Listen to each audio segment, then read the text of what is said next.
Hello दोस्तों, तो जैसे मैं अंदर आया और ये मेरा कुत्ता मुझे देख रहा था और मैं ऐसे छोड़ के अंदर चला गया। मैंने पर्दे उठाए, पर्दा उठा के देखा और बकरी जो उधर मेरी देख रही थी, मुझे कह रही थी मुझे बाहर निकालो। मैं सीधा गया और ये भी मुझे देख रहे थे।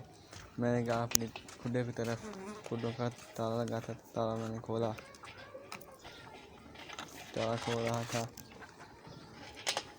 और ये खुल गया ताला और वो ये भाग के आ गई मुर्गियाँ, ऐसे आ गई जैसे कहीं भाग गई है। एक तो उड़ के गई है और मैंने देखा कि वो मुर्गा पीछे पड़ गया और मैंने खुडे में देखा कि अंडा तो नहीं कोई दिया और ये मैं देखने लगा खुडे में कोई अंडा तो नहीं। 6 मुर्गी हैं और 6 में से एक ने अंडा दिया है और एक मैंने पाई है और ये मैं अंडा उठा लेता हूँ और मुर्गा कहता है कि तुमने अंडा क्यों उठाया। तो मैं अगले ब्लॉग में मिलूँगा।